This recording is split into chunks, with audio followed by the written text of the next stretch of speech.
I remember about 10 to 12 years ago, there was this Drake saying going around, it was like a hashtag saying Drake's the type too. And then people was adding their own, different memes. And one that stuck to me the most, which is relevant today because of what's going on, was Drake's the type to get in a pillow fight and die. That shit had me laughing for weeks, man, because it just proved how soft Drake was, and all the hashtags was going around just people was making up jokes how soft Drake was, and it's like today he drops this lawsuit, basically saying that UMG and Kendrick to an extent, but he ain't say Kendrick, but we know, defamed him in a rap battle. It's crazy, man. We're gonna go over the lawsuit. I'm not gonna go over all 81 pages. I'm just gonna kind of skim through. We're gonna talk about certain things, but before we do, I want to kind of get some context on some things. So we're gonna look up defamation meaning, because I know a lot of people don't understand it. So defamation is a statement that injures a third party's reputation. The tort of defamation includes both libel, which is written statements, and slander, which are spoken statements. State common law and statutory law governs defamation actions, and each state varies in their standards for defamation and potential damages. Now, defamation for a celebrity is different. It carries different standards than a civilian. So it's harder to prove. I'm sorry, I spelled celebrity horribly wrong. So celebrities are considered public figures and must prove actual malice to win a defamation lawsuit. This means they must show that the defamatory statement was made with knowledge that it was false or with reckless disregard for the truth. And then you got to tie in the next thing, free speech, because Kendrick making a song is kind of ties into free speech. You can still defame somebody in music, but you know what I mean, and when you're speaking your mind. So you got free speech. Now, a private figure, however, only has to show that a defendant was negligent in making a false statement. In addition, a public figure in some jurisdictions must also show actual monetary damages arising from all defamatory statements, including those which qualify as a defamatory per se. Now, Drake is claiming that the song, which was a battle rap, defamed him and caused him harm, which technically it did, but the person that made the song was Kendrick Lamar, not UMG. So he's trying to twist in UMG, saying that they pushed the song, which defamed him. Now, obviously, like I said, a public figure is hard for them to prove it because they're a public figure. You know, it's not like they're just a regular person walking around. People are going to say things about them because they're in the public eye. Mind you, the things Drake was saying was technically defamatory too, because he talked about Kendrick, he talked about his wife Whitney. So she's a civilian, so she can come back and say Drake defamed me as well. Kendrick can do the same. That's just the things I want to go over with definition. So let's get into this lawsuit. Plaintiff versus UMG. So we're going to go down to the beginning. So this is what the introduction. A single lie can destroy a reputation of integrity. While it takes years to build a reputation, it can be ruined in 5 minutes, which is the length of a song, I guess. So it's going against Lucian Grange, UMG. So this is his lawyers, what they wrote up. In the middle of the night on May 27, 2024, an armed group of assailants drove up to the Toronto house in which Drake and his family resided. Drake was inside. The car stopped. In front of the residence, someone yelled, "Fuck Drake," and at least one gunman began to open fire. One bullet went through the security gate and hit Drake's front door. Another bullet struck and wounded a security guard who was one of Drake's friends. While the car drove away, Drake and others in the house summoned help for the security guard and did everything possible to keep him alive. During the nearly 30 minutes it took for the ambulance to arrive, Drake and others labored to keep the man alive by applying pressure to the gunshot wound with towels. Blood was everywhere. Now, mind you, Drake was in battles with, what do you say, 20v1? So one of the people was The Weeknd. And, you know, Weeknd got goons out there in Toronto just like Drake got them. So they were saying that was rumored that was beef behind that is why people rolled up and popped at the house. So technically that ain't even got nothing to do with Kendrick. But he's putting that in there to try to say, I feared for my life, which is bullshit. BS. After the security guard arrived at the hospital, surgeons worked quickly to remove the bullet, stop the bleeding, and save his life. Though it took days for this condition to stabilize, thankfully, security guard survived. this is just some crybaby shit that ain't got nothing to do with the whole thing. But Drake's trying to say he feared for his life. The very next day, May 8th, a different intruder used his bare hands to dig up a hole under the gate to get in Drake's house, but people stopped him before he can get in there. But he did get on the property. May 9th, the very next day, another thing happened at the house. In 2 decades, nothing happened at Drake's house up until this moment, but because of this beef is what he's saying. All this started to happen. Was saying UMG's actions leading up to May 4th basically pushed this happen. UMG is the world's largest music company and also the music company that has represented Drake for more than a decade.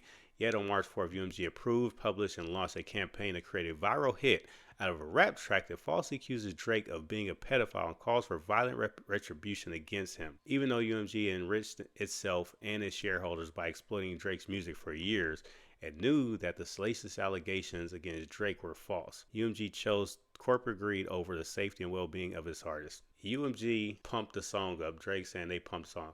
They also pushed Drake's diss tracks as well, so I don't get how that's going to be an argument. They pumped his song up, but they pumped Drake's song. It was just that Not Like Us was a bigger hit, right? I don't know how Drake has an argument there.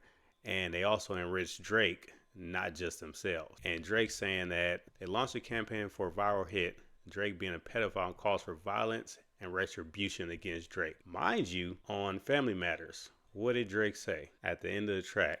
This shit gotta be over by now for anyone that's calling it right. You're dead. You're dead. You're dead. There's nowhere to hide. There's nowhere to hide. You know what I mean. They hired a crisis management to clean up the fact you beat up your queen. The picture you paint ain't what it seemed. You're dead. Now, what does mean you're dead mean? Also on the song, he said, murder scene on your man tonight, then come to the vigil with the candlelight. That's on the song. Now, he can argue because he was talking about so many people, but you're also threatening violence against somebody in your songs that you counteract with Kendrick's song. That was before Not Like Us. So that claim is false, right? The song Not Like Us was written and performed by Kendrick Lamar. The recording was intended to convey a specific, unmistakable, and false factual allegation that Drake is a criminal pedophile and to suggest that the public should resort to a vigilant justice. The video recorded is defamatory because its lyrics, its album image, and his music video all advanced a false and malicious narrative that Drake is a pedophile. Now, on TaylorMade, what did Drake do? He used Tupac's voice and said, talk about all this stuff. He said, tell him to talk about he was fucking with little kids for me. So Drake started the whole fucking with little kids before Kendrick ever said anything about it. So that is also something that's gonna fuck up your argument. With that, I don't know how you gonna win this lawsuit, bro. Like, it's bad. But also, thing that, white people tend to do, because we're definitely saying this is Drake's white side busting out. White people try to play tough, and then as soon as something happens, they clutch their pearls. Oh my God, I was so scared. I fear for my life. That's what Drake's doing, because there's no way you're going to take a rap battle and then come out with a lawsuit unless you're doing some hoe shit. Also in this lawsuit, he named content creators and saying that UMG basically let the music go free without any kind of copyright issues, so content creators can push the songs more. But content creators going to push the songs either way, so saying that happened is they were going to push the song either way because it's a battle rap and that's what they do. I don't get that argument. And they probably did the same with your songs. It's stupid. Material has been played billions of times and its false central message has gone viral via social and legacy media channels in dozens of languages because it was a hit. It was a hit. You had little kids singing that shit. It's not because UMG pushed the song. Now, they say it has billions of plays, right? Drake saying that he has evidence that 30 million streams was basically bought, but 30 million in a percentage out of a billion is not that much. It's probably like 3% around there. So that isn't really going to change much in the context of a billion streams. UMG's greed yielded real-world consequences as described above. It was just 3 days after UMG originally published a recording and image that Drake was targeted at his Toronto house by armed intruders, equivalent to Pizzagate. The online response was similarly violent and hateful. An avalanche of online hate speech was branded Drake as a sex offender and pedophile, among other epithets. What did Drake call Kendrick? He called him a wife beater. He said his kid wasn't his. He called him the black messiah that liked to fuck on white girls. He chose a different route, but you being a wife beater is pretty bad. Being a PDF file it's pretty bad. But it's a rap battle, bro. So like you can't sit up here and say drop, drop, drop, and then get mad when the man drops a song and drops another song and drops another song, basically exposing you. And you gonna go to court with this, and all they have to do is say, well, it wasn't out of thin air because Drake was texting a 14-year-old when he was 27 years old. That's weird behavior. So it's not like, it's not out of the realm of possibilities. Drake was on stage kissing a girl after he found out she was 17. Now, the state he was in is legal, but at the same time, it's still weird behavior. So you can say the allegation wasn't out of thin air. Drake was messing with a girl that was underage, knew her or talked to her, and then waited till she was 18 to actually date her.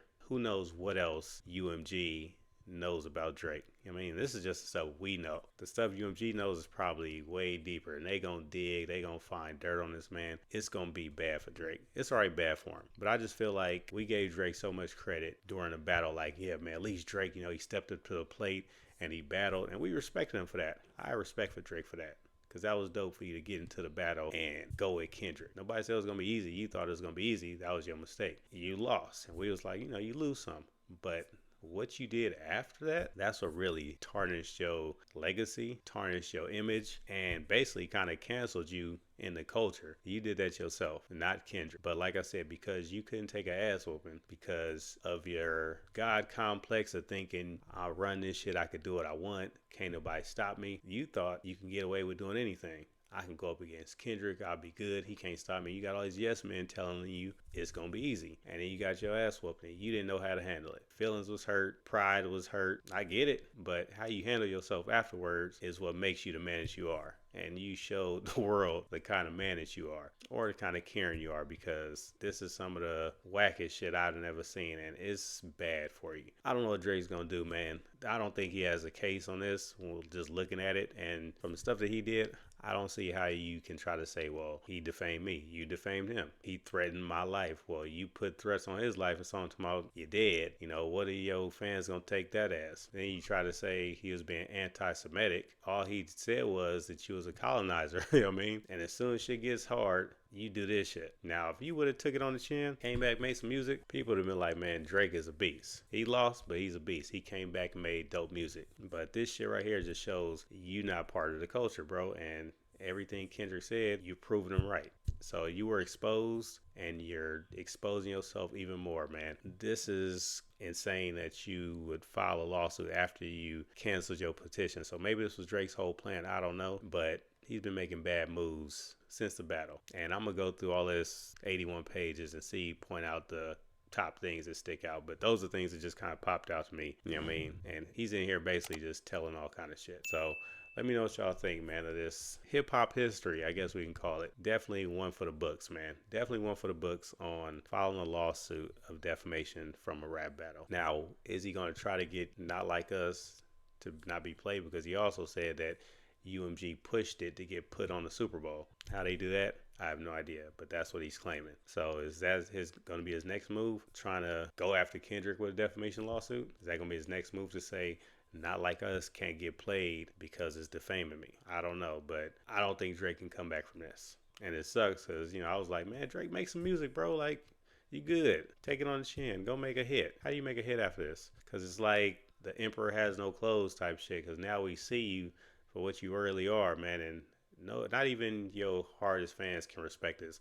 They might try to play it off like, man, Drake, he's doing this because of this. And even when he was doing the other one, he was saying he was doing it because of the little guy. This doesn't benefit the little guy. You withdrew the petition about the little guy, trying to help the little guy out. So what was it all about? Was it all about this from the beginning, and that was just your next step? You didn't care about the little guy. You cared about your hurt feelings, and that Fighting Irish song was just another example of it. You could hear it in your voice. You'll still hurt. To this day, when Drake takes pictures, he don't look happy. You know what I mean? He looks like he's going through it. It's how you bounce back, man. What they say, at first you don't see, dust yourself off and try again. You ain't dust yourself off. You still on the ground crying, talking about they hit me. It's sad, man. Stay with me, man. We're going to be following this closely. I got a couple other videos, so check them out. You know what I mean? In the meantime, like the video, share, you know what I'm saying? Subscribe to the channel. We're going to keep an eye on what Drake does next. Kendrick's getting ready for the Super Bowl. He's getting ready for the tour. Drake is getting ready for a lawsuit.